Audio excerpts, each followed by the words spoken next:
విందాం. పరిశుద్ధ గ్రంథంలో నుండి యెషయా గ్రంథం 39వ అధ్యాయము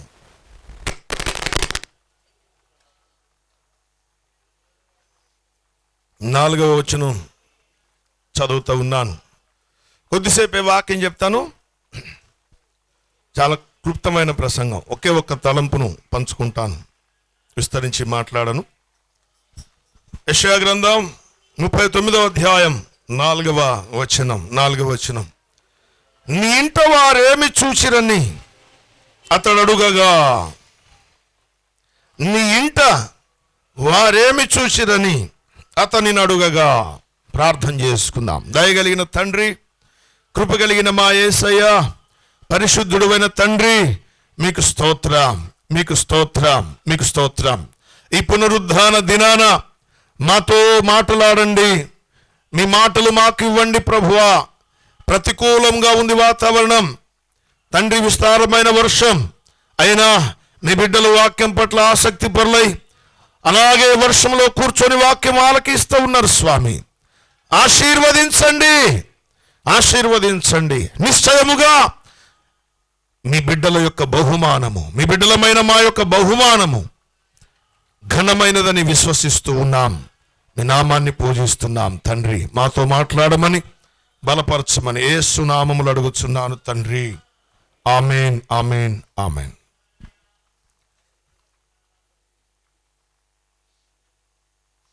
ప్రభునందు ప్రియ దేవుని బిడ్డలారా, చదవబడిన ఈ వాక్య భాగంలో నుండి ఒక చిన్న విషయాన్ని మీకు ఈ సమయంలో జ్ఞాపకం చేస్తాను. వాతావరణం అనుకూలంగా లేని కారణం చేత చాలా క్లుప్తమైన ప్రసంగం చేస్తాను.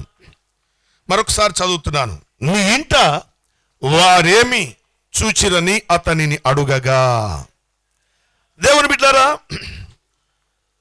ఈ ప్రశ్న హిజ్కియా అనే యూదా రాజు పొందుకుంటూ ఉన్నాడు. హిజ్కియాను అడుగుతున్నారు.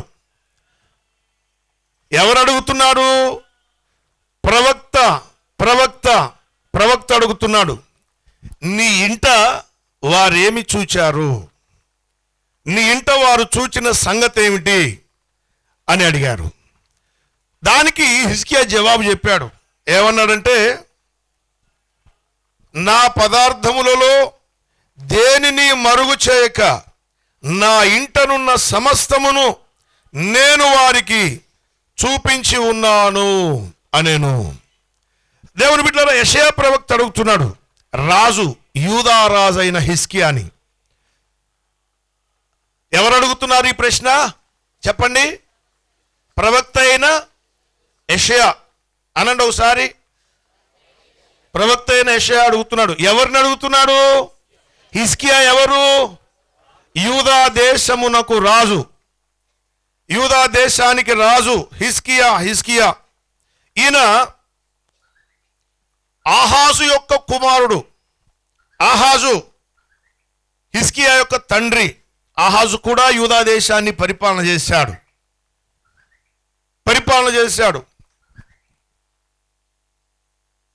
ప్రవక్త అయిన యెషయా హిజ్కియాను, నీ ఇంట వారేమి చూచారు అని అడిగితే దానికి రాజు జవాబిస్తున్నాడు. నా ఇంట వారు చూచిన సంగతులేమనగా, నా పదార్థములన్నీ చూచారు, నా ఇంట ఉన్న సమస్తమును చూచారు, నేను వారికి చూపించాను, సమస్తమును నేను చూపించాను వారికి.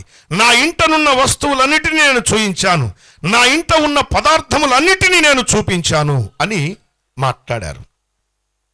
దేవుని బిడ్డలారా, అసలు ఇంతకు ఏ సందర్భంలోని మాట ఇది? ఏ సందర్భానికి సంబంధించిన మాట? దేవుని బిడ్డలారా, బాగా గమనించండి. హిజ్కియాకు ఈ సందర్భం చెప్తున్నాను ఇప్పుడు. యెషయా ప్రవక్త హిజ్కియాను ప్రశ్నించిన సందర్భం ఏదో మీకు జ్ఞాపకం చేస్తా. ఏమంటాడంటే, ఈ సందర్భము హిజ్కియాకి మరణకరమైన రోగం వచ్చింది.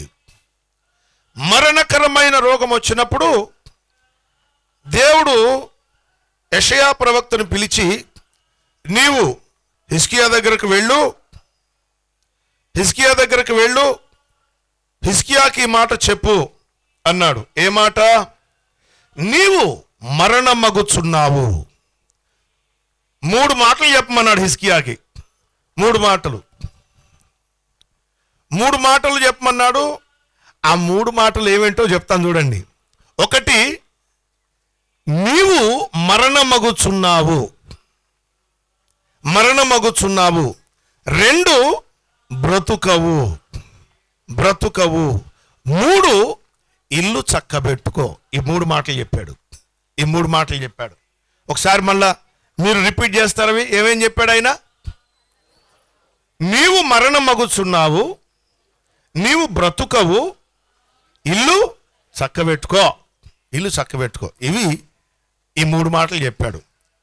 ఇల్లు చక్కబెట్టుకో అంటే ఏ ఇల్లు? ఇల్లు చక్కబెట్టమంటే ఫ్లోరింగ్ పాడైపోయింది, మంచి మార్బుల్స్ వేయండి.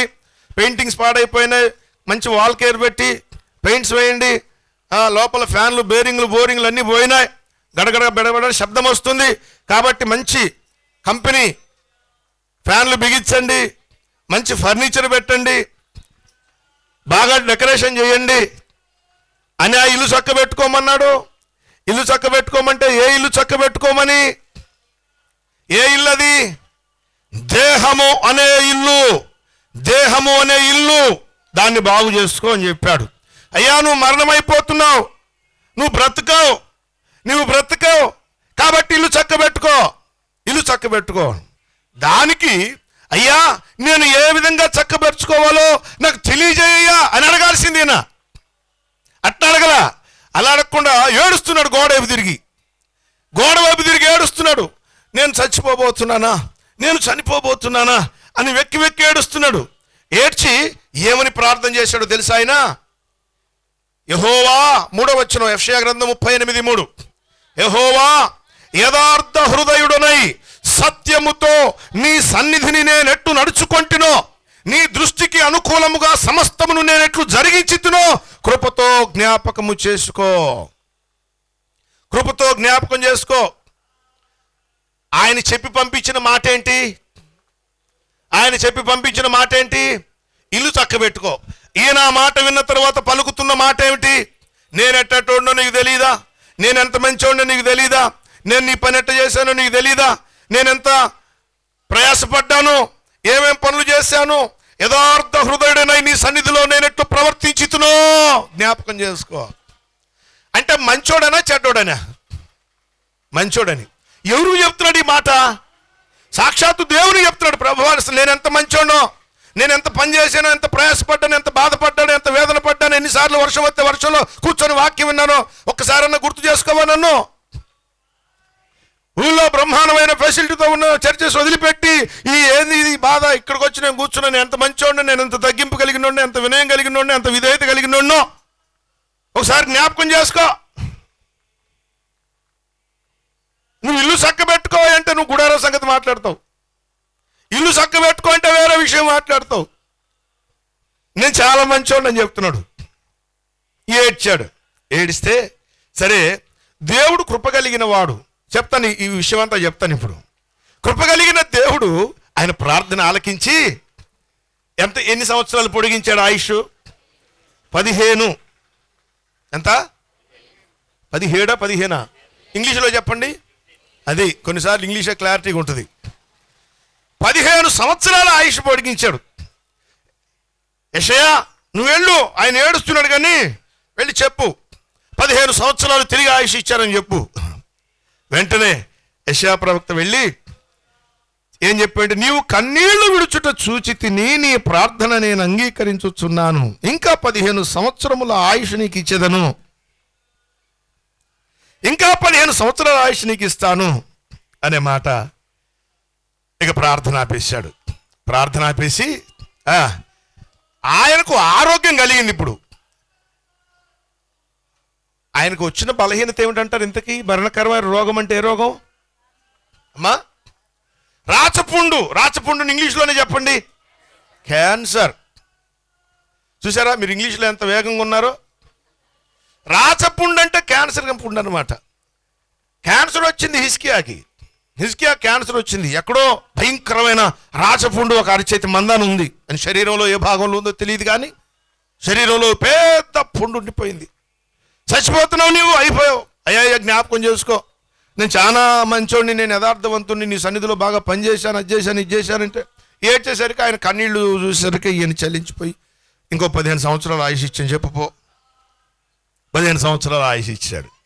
ఆ ఆయుష్ ఇచ్చినాక ఇప్పుడు చూడండి 9వ వచనం, యెషయా గ్రంథం 38:9. యూదా రాజైన హిజ్కియా రోగి అయి ఆరోగ్యము పొందిన తరువాత అతడు ఇప్పుడు రచిస్తున్నాడు ఒక పాటేనండి. ఏమి రచిస్తున్నాడు? 10వ వచనం నుండి ఈయన రచన 10వ వచనం నుండి 20వ వచనం వరకు దగ్గరగా 11 వచనాలు ఈయన రచన చేశాడు. ఇప్పుడు ఆరోగ్యం పొందిన తర్వాత, ఆరోగ్యం పొందకముందా? పొందిన తర్వాత రాశాడు. పొందకముందు ఏమన్నాడు? పొందకముందు నువ్వు చచ్చిపోతున్నావంటే ఏం చెప్పాడు? అయ్యా నేను యథార్థవంతుడిని, నీ సన్నిధిలో పంచోడిని, నీ సన్నిధిలో చాలా గొప్పోడిని, నేను అట్టటోడిని ఇట్టటోడిని అని చెప్పాడు. ఆరోగ్యం పొందినాక ఆయన ఏం రాశాడు చూద్దాం ఇప్పుడు. 11వ వచనం చూడండి. యెహోవా సజీవుల దేశమున యెహోవాను చూడకపోవుదును, మృతులలోక నివాసినై ఇకను మనుష్యులను కానకపోవుదునని నేను అనుకుంటుని అని మొదలుపెట్టి పేజీ తిప్పండి. అన్ని చదవటానికి సమయం సరిపోదు, కానీ 17వ వచనం. నికుటమైన ఆయాసము నాకు నెమ్మది కలుగుటకు కారణమాయను, నీ ప్రేమ చేత నా ప్రాణమును నాశనమను గోతి నుండి విడిపించితివి.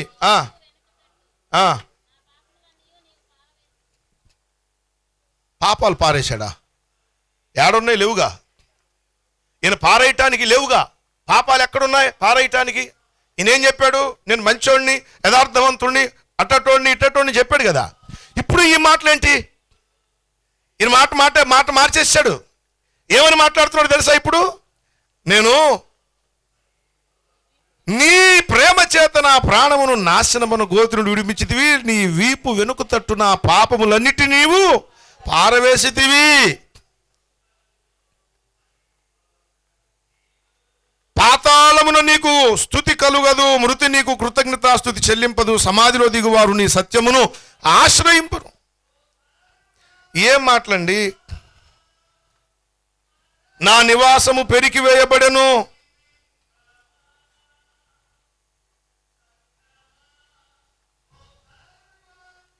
ఉన్నత స్థలము తట్టు చూచి నా కన్నులు క్షీణించెను.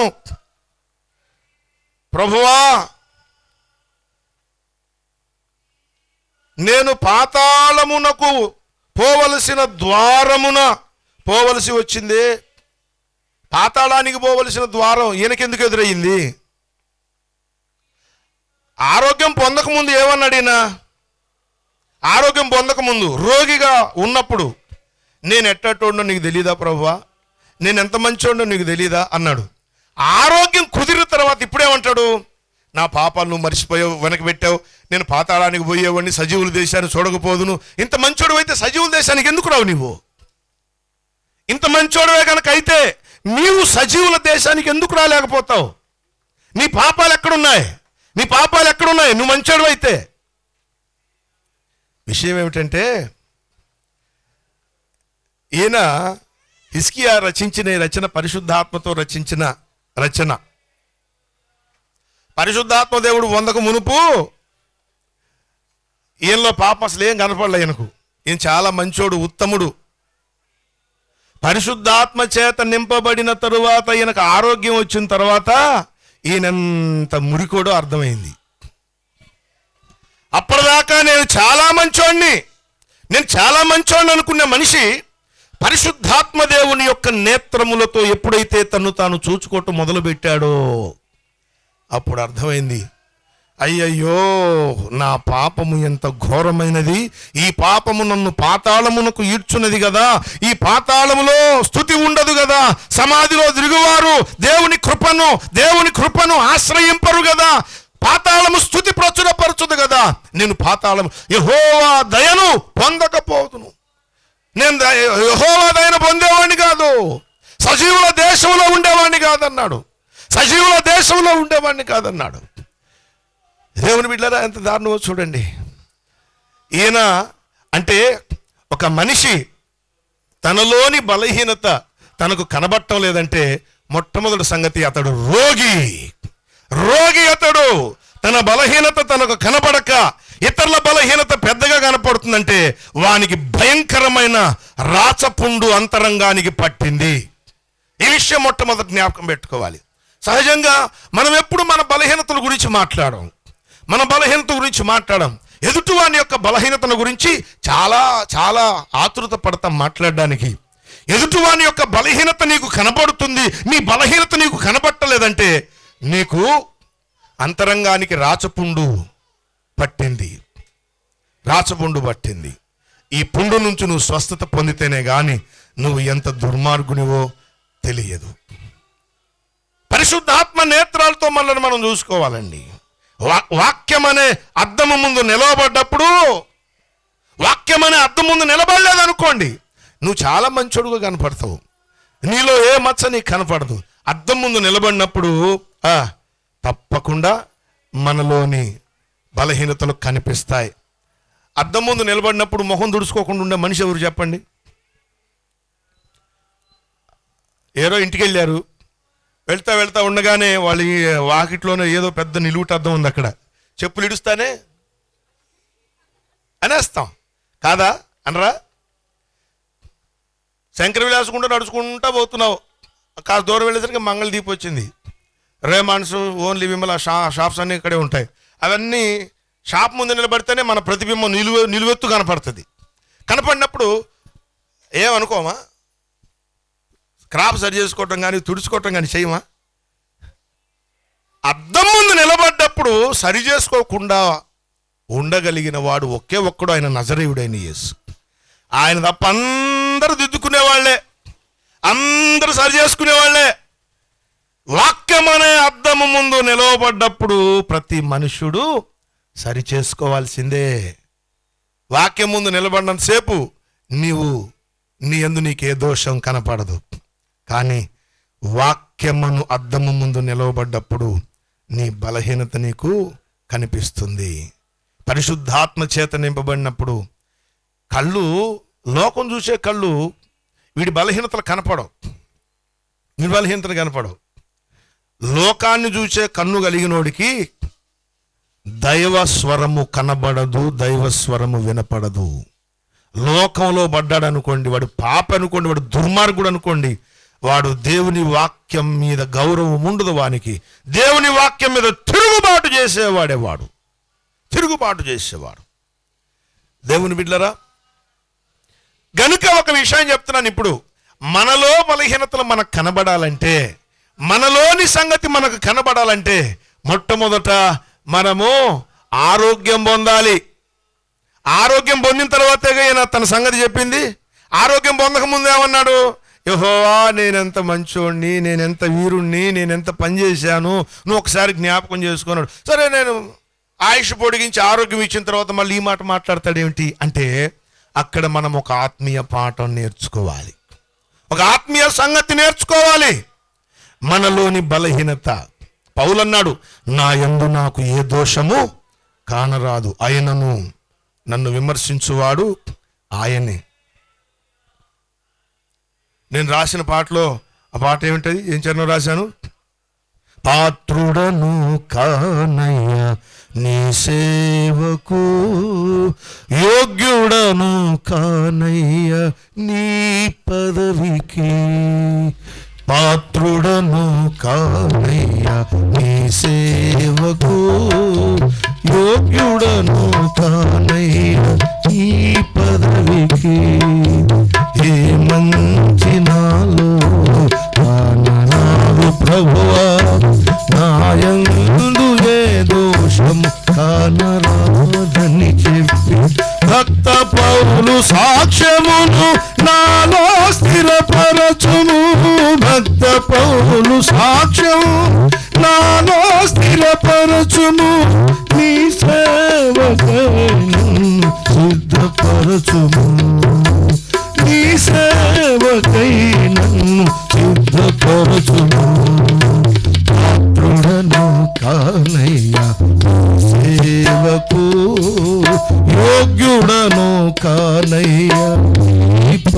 ఎవరికి మన యందు మనకు ఏ దోషం కనపడదు, అయినప్పటికీ కూడా విమర్శించువాడు దేవుడే. దేవుడే మనల్ని విమర్శిస్తాడు. కనుక మనము మంచోళ్ళం అనే సాక్ష్యం మనలో ఉండటానికి వీల్లేదు.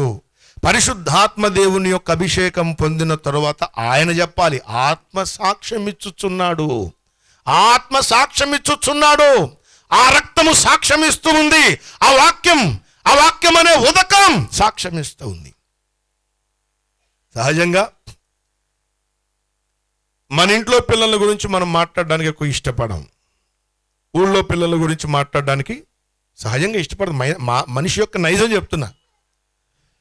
మన పిల్లోడు ఎంత తప్పు చేసినా సరే దాన్ని ఏమంటాం, చిన్న బలహీనత అండి పిల్లోడికి అంటాడు.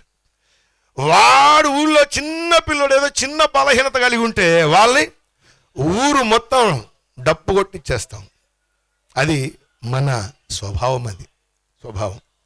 అలాగే మన గురించి మనం చెప్పుకునే స్వభావం కూడా ఇట్టాగే ఉంటుంది. మన గురించి ఎప్పుడు, నేను ఒక మాట చెప్తున్నాను, మన గురించి చాలా తక్కువ మాట్లాడుకోవటం మంచిది. మన గురించిన సాక్ష్యం ఎప్పుడు కూడా, మన సాక్ష్యం ఏంటంటే యేసు ప్రభు వారు మనము రక్షణ పొందటానికి ఆయన చేసిన కార్యమే మన సాక్ష్యం తప్ప మనం చేసిన కార్యాలు సాక్ష్యం కాదు. విన్నారా ఈ మాట? నీవు రక్షణ పొందటానికి ప్రభు నీ బ్రతుకులు చేసిన కార్యమే సాక్ష్యం. సాక్ష్యమనగా కనిన వినిన సంగతులను తెలుపుటయే, సాక్ష్యమిచ్చు కొరకు నన్ను స్వామి రక్షించెనంచు సాక్ష్యమిచ్చెదా అన్న స్వామి యేసు దేవుడంచు సాక్ష్యం. దిక్కు దశయులేని నన్ను దేవుడెంతో కనికరించి, దిక్కు దశయులేని నన్ను దేవుడెంతో కనికరించి, మక్కువతో నాకు ఎట్లు మనశ్శాంతి ఇచ్చినాడు సాక్ష్యమిచ్చెనా అన్న స్వామి యేసు దేవుడను సాక్ష్యమి. దేవుని బిడ్డరా, దిక్కు లేని వాళ్ళం మనం. ఆ దిక్కు దశ లేని వాళ్ళకి ఎంత ఉన్నతమైన సమాధానాన్ని ప్రభు అనుగ్రహించాడో. ఇది మన సాక్ష్యం తప్ప ఇంకా వేరే సాక్ష్యాన్ని, అంటే మీరు సాక్ష్యం చెప్పండి అంటే అసలు ఈయన బతుకు డేట్ ఆఫ్ బర్త్ నుంచి చెబుతాడు. డేట్ ఆఫ్ బర్త్ ఇంకా నయం, అమ్మ కడుపులో పిండ దశలో ఉన్నప్పుడు జరిగిన కార్యాలు ఎవరైనా చెప్తే అవి కూడా చెప్తాడు సాక్ష్యంగా. ఏంటంటే ఆ సాక్ష్యాలు అవే సాక్ష్యం అంటే అది సాక్ష్యం కాదు. మీరు ఒక్క మాట అడుగుతాను, అపోస్తులైన పౌలు కంటే మొనగాడు సాక్ష్యం ఎవరైనా ఉన్నారా? ఎవరైనా? ఆయన ఎన్ని వచనాలు చెప్పాడు ఆయన సాక్ష్యం? పూర్వము హానికరుడను హింసకుడను దూషకుడను ఎరుగక చేసి తిని కనికరించబడ్డాను అయిపోయింది సాక్ష్యం. దేవుడి ఈ సాక్ష్యం దీవించుగాక. ఇదే గనక నేటి తరంలో ఉన్న సేవకులకుంటే 3 రోజులు కాదు 5 రోజులు సాక్ష్యమే చెప్పేవాళ్ళు ఏకంగా. ఊరికో సాక్ష్యం. దేవుని బిడ్డలారా, మన సాక్ష్యం మన గురించి చెప్పుకునేది కాదు. సాక్ష్యం అంటే దేవుడు మనలో చేసిన రక్షణ కార్యాన్ని గురించి చెప్పేదే సాక్ష్యం. కనుక జ్ఞాపకం పెట్టుకోండి. ఇప్పుడు హిజ్కియాకు ఆరోగ్యం పొందిన తర్వాత ఆయన బతుకు బయటపడింది, ఒప్పుకున్నాడు. ఒప్పుకున్న తర్వాత ఇంకొక సంగతి, ఆ సందర్భంలో ఎక్కడో బబులోను రాజుకి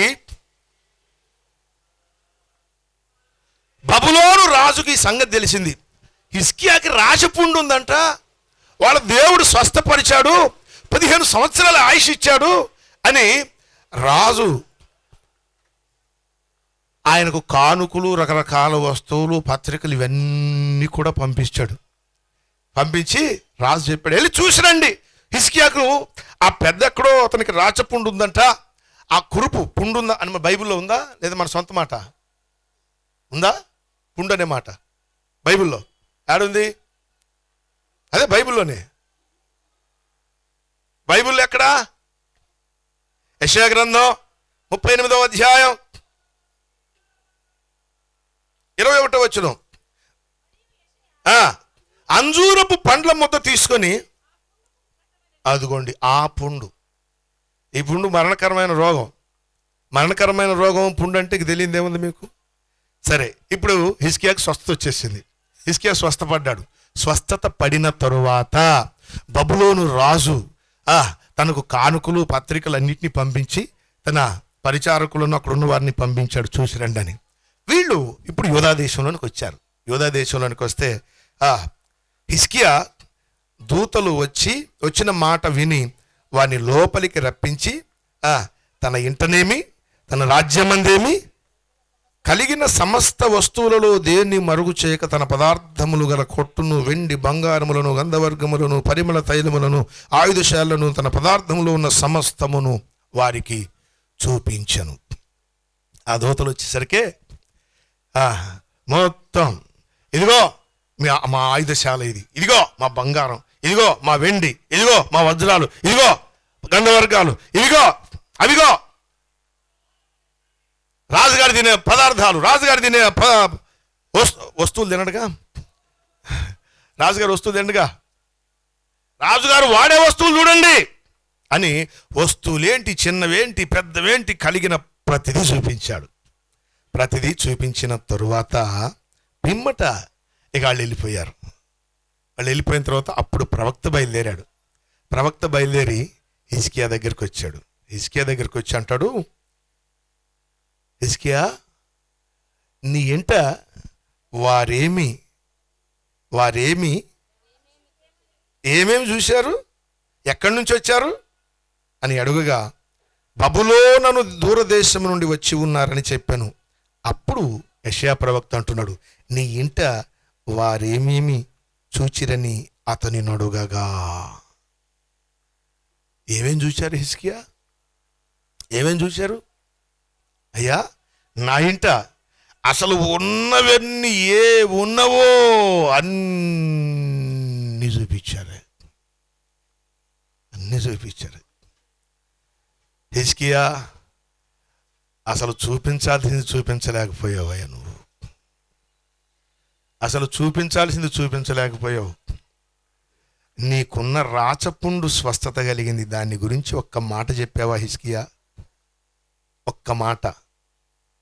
నా దేవుడు ఈ పుండును స్వస్థపరిచాడు అని చెప్పలా.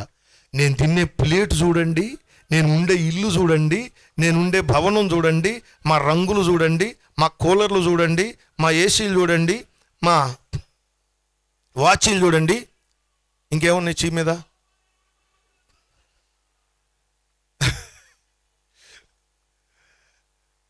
మా టీవీలు చూడండి, మాది 53/40 సార్. ఏందది? పొడిగడలుపు. ఇక హాల్ లాగా వచ్చింది, అది పెద్ద హాల్ లాగా. సరే ఉంటే ఉండే. ఇప్పుడు నువ్వు చూపి, అన్యుడు మీ ఇంటికి వచ్చినప్పుడు ఆ రోజే బాప్తిసం పొంది నువ్వు చెప్పాల్సిన మాట ఏంటి? అప్పుడే రక్షణలోనికి వచ్చిన నువ్వు చెప్పాల్సిన మాట ఏంటి? అప్పుడే స్వస్థత పొంది నువ్వు చెప్పాల్సిన మాట ఏంటి? అసలు వాళ్ళు ఏ కారణం నిమిత్తం వచ్చారు? నువ్వు ఇల్లు కట్టుకున్నావని వచ్చారా వాళ్ళు? నీ కానుకలు ఎందుకు తెచ్చారు? నువ్వు ఇల్లు కట్టుకున్నావనో, నీ వాకిలు అద్భుతంగా నిర్మించుకున్నావో చూడటానికి రాలేదు కదా. వాళ్ళకి ఏమైనా పడింది?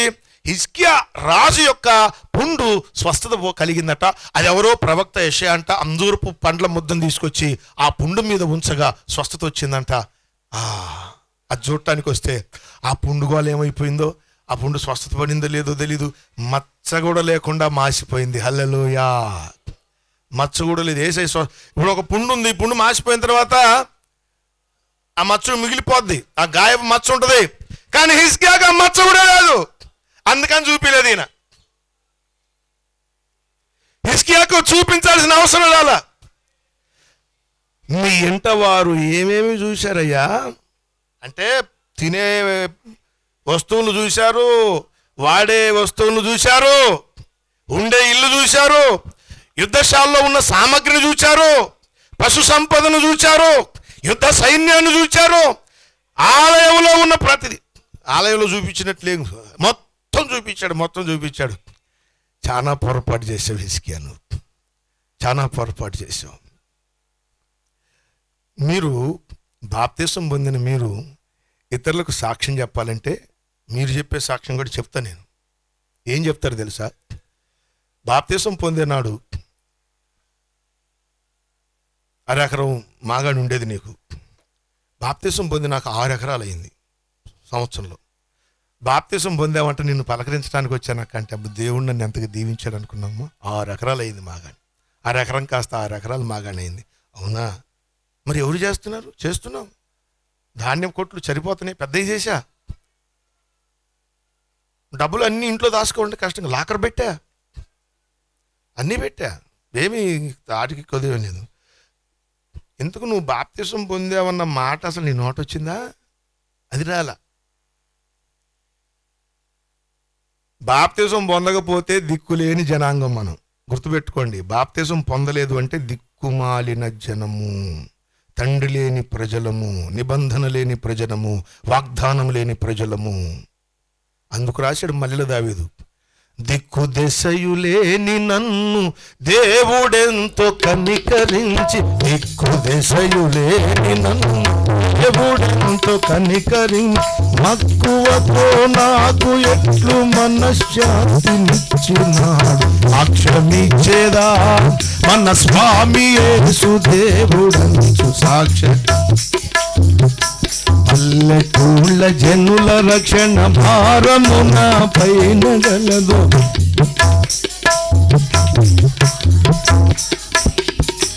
పిల్లలకును పెద్దలకును ఇంట్లో ఫ్యాను చూపుటకు, పిల్లలకును పెద్దలకును ఇంట్లో సామాన్ చూపుటకు.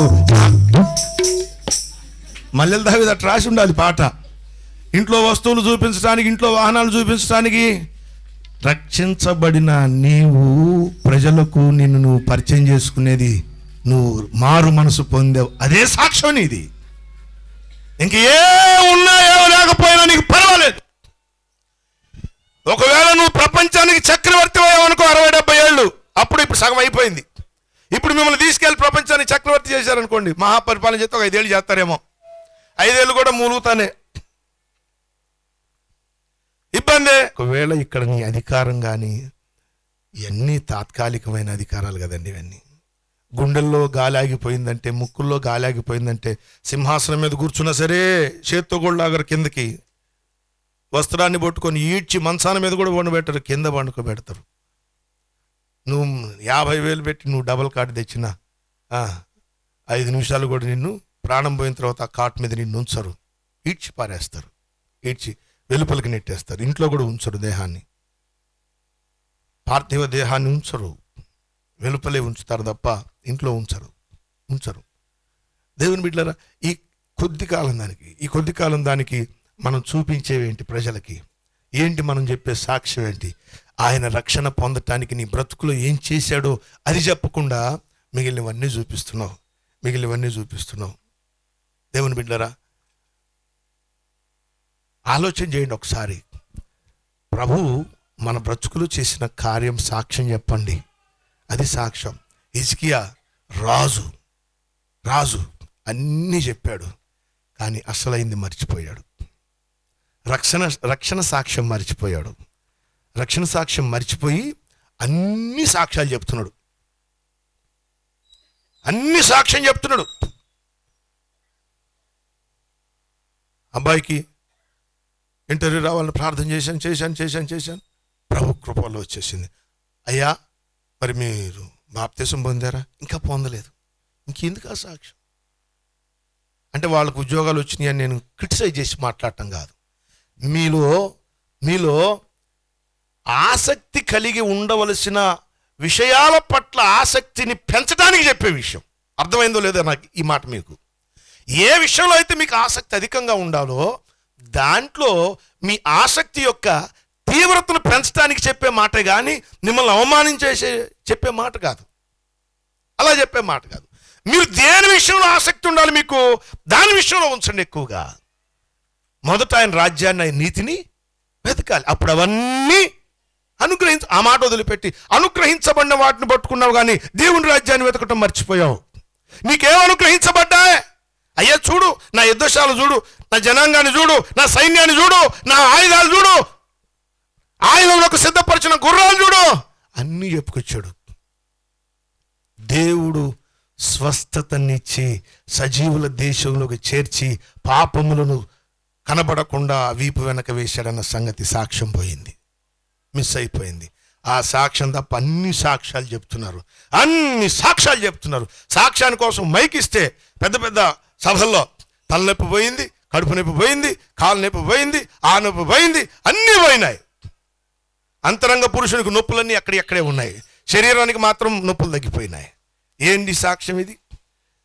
దేవుడు ఈ సాక్ష్యాన్ని కోరుతున్నాడా? ఈ సాక్ష్యాన్ని కోరేటట్టయితే హిజ్కియా సాక్ష్యం అంగీకరించాలి యెషయా ప్రవక్త. ఒకవేళ దేవుడు ఈ సాక్ష్యాన్ని అంగీకరించేటట్టయితే హిజ్కియా చెప్పిన సాక్ష్యం యెషయా ప్రవక్త అంగీకరించాలి. వాళ్ళు మీ ఇంట్లో ఏం చూడటానికి వచ్చారు వాళ్ళు అని అడగాల్సిన పని లేదు. అయ్యా ఇవన్నీ చెప్పావు, అయ్యయ్యో అసలైంది మర్చిపోయేవే అనాల్సిన అవసరం ఏముంది? ఆ మాట అడగాల్సిన పని ఏముంది? అంటే ఇది సాక్ష్యం కాదనే కదా, నువ్వు చూపించాల్సినవి కాదనే కదా, నువ్వు చెప్పాల్సినవి కాదనే కదా, ఏం చెప్పాలో అది చెప్పలేదనే కదా అర్థం. ఏం చూపించాలో దాన్ని చూపించలేకపోయావనే కదా అర్థం. ఇప్పుడు ఈ పునరుద్ధాన దినాన సంఘంలో ప్రభు అడుగుతున్నాడు, మీరు చూపించేది ఏమిటి? మీ ఇంట్లో మీరేం చూపిస్తున్నారు ప్రజలకి? మీ ఇంటికి వచ్చే వారికి ఏం చూపిస్తున్నారు? మీ యొక్క ఆశీర్వాదం అనగా మీ ఆశీర్వాదాన్ని ఏం చూపిస్తున్నారు ప్రజలకి? మీ ఆర్థిక సామర్థ్యాన్ని చూపిస్తున్నారా? మీ వస్తు సామర్థ్యాన్ని చూపిస్తున్నారా? మీకు స్థలాన్ని చూపిస్తున్నారా? లేకపోతే వస్త్రాలు చూపిస్తున్నారా? మీ హోదాను చూపిస్తున్నారా? మీ అధికారాన్ని చూపిస్తున్నారా? మీకున్న వాటిని ఏం చూపిస్తున్నారు మీరు? ఇది ఈ పునరుద్ధాన దినాన ప్రభు మీ హృదయంలో వేస్తున్న ప్రశ్న. మీరు చూపించాల్సింది ఇవి కాదు.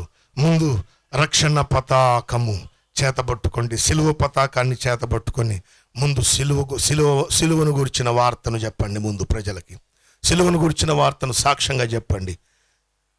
భారం ఉన్నవాడు తప్పక చెప్తాడు. భారం, దావీదు గారు అదే రాసింది, పల్లెటూళ్ళ జనుల రక్షణ భారము నా పైన ఉంది, అందుచేత పిల్లలకు కానీ పెద్దలకు కానీ నేను సాక్ష్యం చెప్తాడు. ప్రజలేమనుకుంటున్నారు? దేవుడు ఆశీర్వదిస్తే గొప్ప గొప్ప భవనాలు వస్తాయని అనుకుంటున్నారు. వాక్యం ప్రకారం తప్పది. వాక్యం ప్రకారం అలా జరగదు. ప్రభు నిన్ను ఆశీర్వదిస్తే, ఒక్క మాట చదివి ముగించేస్తా. సమూయేలు గ్రంథం చూడండి ఒకసారి. యెహోవా ఏమేమి ఇస్తాడో ఒక మాట చదివి ముగిస్తాను. సమూయేలు గ్రంథం, మొదటి గ్రంథం, 2వ అధ్యాయము 7వ వచనం చూడండి. యెహోవా దారిద్ర్యమును ఐశ్వర్యమును యెహోవా ఏమిస్తాడట? అయ్యో పొరపాటున ఏమైనా పడిందా మాట? యెహోవా దరిద్రాన్ని ఇస్తాడా? యెహోవా దరిద్రాన్ని ఇచ్చేటట్టయితే, ఆ దరిద్రాన్ని మనం అనుభవించేటట్టయితే, ఊళ్ళో వాళ్ళు కనుక మనం చూసినట్టయితే మనల్ని దేవుడు ఆశీర్వదించాడని ఒక్కడంటాడా? అనడు. ఆడిదేముంది సార్, అడిదంతా డేరాలు బతికే సార్ అంటారు. అయినప్పటికీ పర్వాలా. కానీ దేవుని బిడ్డలారా, దేవుడు ఏది అనుగ్రహించాడో దానితోనే మనం తృప్తి పొందాలి. దేవుడు ఏది మనకు అనుగ్రహించాడో దానితోనే తృప్తి పొందాలి. ఏమి పర్వాలా. రేపు న్యాయపీఠం దగ్గర నా బహుమానం అధికమవుతుంది. న్యాయపీఠం దగ్గర నా బహుమానం ఖచ్చితంగా అధికమవుతుంది. నా బహుమానాన్ని చూస్తారు, అందరూ చూస్తారు. న్యాయపీఠం దాకా వచ్చినోడు రానోడు చూడలేడు, రానోడు పాతాళంలో పోతాడు. అంతే కదా. నా బహుమానాన్ని చూసేవాడు ఖచ్చితంగా న్యాయపీఠం దగ్గరకు వచ్చినోడైతే చూడగలుగుతాడు. కానీ పాతాళంలో ఉండి ఇంక వాడు ఏడవటం సరిపోయేది, వాడు బహుమానాలు ఏడు చూస్తాడు. దేవుని వాక్యం అసలు ఉన్నది ఉన్నట్టుగా మాట్లాడండి, ఉన్నది ఉన్నట్టుగా నమ్మండి, ఉన్నది ఉన్నట్టుగా చెయ్యండి. మన పద్ధతులు కాదు, మన వ్యవహారం కాదు, మన పురాతన కాలంలో పితరులు కట్టినవి కాదు.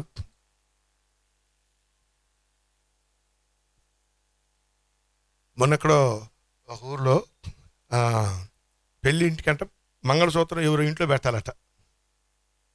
ఆ ఊళ్ళో ఎవరో పెద్ద ఉంటారు కదా, ఆ ఇంట్లో పెట్టాలట. పొరపాటున ఇంట్లో వాళ్ళు పెట్టడం మర్చిపోయారు. అందుకని పెళ్ళి ఆగేటట్టు చేసుకొచ్చారు గొడవ. ఇక్కడి నుంచి తీసుకెళ్ళాలి, మనకి ఆ నుంచి తీసుకెళ్తే ఏమయ్యా, ఆ నుంచి తీసుకెళ్తే ఏమన్నట 33 వేస్తాడా, మీ ఇంటికి వెళ్ళి తీసుకెళ్తే ఏమన్నా 43 వేస్తాడా? అయినా రేపు పొద్దున వాళ్ళు పెళ్ళి ఒకటైన తర్వాత నీ మొహం కూడా చూడరు.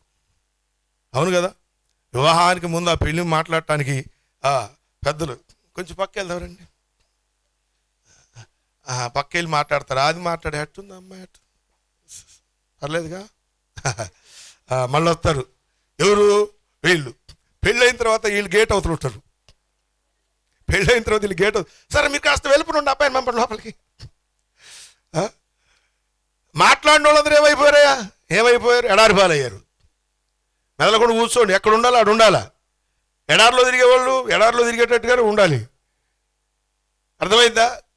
ఆ సమయం గడిచిపోయిన తర్వాత ఎవడు మళ్ళీ లెక్క చేయడు. కనుక దేవుని బిడ్డలారా, దేవునికి మనము చూపించాల్సినవి ఏంటి, ప్రజలకు మనం చూపించాల్సినవి ఏంటి, ఏమి చూపించాలని కోరాడు దేవుడు. చూడండి, నాకు ఎంత ఇచ్చాడో చూడండి సార్, నా ఇవి చూడండి సార్, నా ఇవి చూడండి సార్ అని. ఇవి కాదు మనం చూపించాల్సింది, ఇవి కాదు. రాచపుండు ఉంది, ఆ పుండు తగ్గిపోయింది, ఇది చూపించండి ప్రజలకి, మారు మనసు పొందుతారు. ఒకప్పుడు నా పుండు సార్ ఇది, పాపంలో పొర్లాడాను, దూర్లాడాను, అబ్బో తలస్నానం చేశాను ఆ పాపంలో, ఇప్పుడు ఆ కొరుపు పోయింది, లేదు, స్వస్థత వచ్చింది, ఇది నా సాక్ష్యం అని ఒక మాట చెప్పు, ప్రజల్లో మారు మనసు కలుగుతుంది. ఈ మాటలు చెప్పాల్సింది పోయి నీవు నీ ఆధిక్యతలు, నీ హోదాలు, నీ అది ఇవి పనికిరావు, నీవి పనికిరావు దేవుని బిడ్డరా. కనుక మనం సరిగా ప్రజలకు చూపించేవి చూపిద్దాం, ప్రజలకు చూపించేవి చూపిద్దాం. సాక్ష్యం కరెక్ట్గా చెప్పండి, సాక్ష్యం ఏం చెప్పాలో అది చెప్పండి, ఏం చెప్తే ప్రజలకు మారు మనసు కలుగుతుందో అది చెప్పండి. అనవసరమైన మాటలొద్దు, అనవసరమైన మాటలొద్దు. సాక్ష్యం అపోస్తలుని పంపించాడు, మీరు సర్వలోకానికి వెళ్ళండి, సర్వలోకానికి వెళ్ళండి, సర్వ సృష్టికి సువార్త చెప్పండి, సర్వ సృష్టికి సువార్త చెప్పండి. ఈ మాట చెప్పాడు. అందరూ బయలుదేరేసరికి ఆసియాలోకి వచ్చారు అందరూ. పౌలు ఆసియాలో వాక్యం చెప్తానికి బైబిల్ తీయగానే ప్రభు అంటున్నాడు గట్టిగా, ఏయ్ పౌలు ఆపు అన్నాడు, మూసాయ బైబిల్, ఇక్కడ వాక్యం చెప్ప మాకు అన్నాడు. అదేంది ప్రభువా, ఇక్కడ చెప్పొద్దా, ఇక్కడ నా ప్రజలు లేరు, వెళ్ళిపో ఇక్కడి నుంచి అన్నాడు. పౌలు వాక్యం చెప్పకుండా అలాగే వచ్చేసాడు. దేవుని ప్రజలు లేనప్పుడు దైవజనుని యొక్క పాదం వాళ్ళ సమీపాన్ని ఉండదు. సాక్ష్యం కొరకు దేవుని అనుమతి ఉండదు, వానికి ఇంకా ఉండదు. కనుక దేవుని బిడ్డలారా, మనకు దేవుడు అనుమతి ఇచ్చినటువంటి స్థలాల్లో మనము చూపించాల్సినవి ఏం చూపించాలి అంటే, ప్రజల యొక్క విశ్వాసం ప్రతిబింబించే విధంగా, ప్రజల యొక్క భక్తి వృద్ధి పొందే విధంగా. విశ్వాసం 4 రోజులు నీకుతో స్నేహం చేస్తే వాళ్ళలో ఉన్న విశ్వాసం అంతా పోయా. 4 రోజులు నీతో తిరిగాడంటే రోజు 4 గంటలకు లేచి ప్రార్థన చేసేవాడు 7 దాకా లేకపోట్లా. 4 రోజులు స్నేహానికే ఏందంట పర్లేదులే అనేది వచ్చింది. మనతో స్నేహం చేసేటప్పుడు ప్రజలకు భయం కలగాలి, మనతో స్నేహం చేసేటప్పుడు ప్రజలకు భయం కలగాలి. అమ్మో ఈడున్నాడు, కాసేపు బైబుల్ చదవాలి, కనీసం ఈడు ముందన్న చదవాలి బైబుల్ అని పోయి నాకు ఎట్టొకట చదువు. ముందు అట్టన్న రానింటి దగ్గరికి, అట్టన్న వస్తే బైబుల్ చదువుతాడు, 4 మాటలు ఎప్పుడో చదువుతాడు, ఆ మాటలు అందులో పట్టుకుంటాయి. అసలు లేదనుకోండి, అయ్యగారు మీరు కాసేపు పర్లేదులే, ఏం పర్లేదులే, చేసుకోకపోయినా పర్లేదులే అని నువ్వు అన్నావు అనుకో, ఆడి ఇంకా నెత్తిరికి కూర్చుంటాడు. ఆడ అసలు ఇంక నీకు ప్రార్థనకు అవకాశం కాదు కదా. రండి, లెట్ us వాచ్ సీరియల్స్.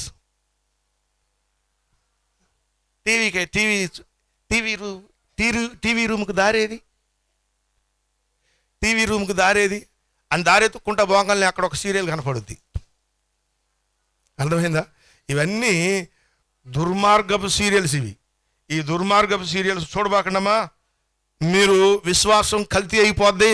మీరు టీవీలో వచ్చే సీరియల్స్ను చూడబాకండి. ఇవి ఇంత ప్రాతినిధ్యం ఎందుకు పొందేవి తెలుసా? మహిళామ తల్లులు ఆదరించటం వల్లే పెరిగాయి కాదా? మహిళలు మీరు పురుషులు చూడరు సీరియల్స్, నాకు తెలుసు. వాళ్ళు పెద్ద పెద్దవి చూస్తారు, ఇట్లాంటి చిన్న చిన్నవి చూడరు వాళ్ళు, నాకు ఆ సంగతి బాగా తెలుసు.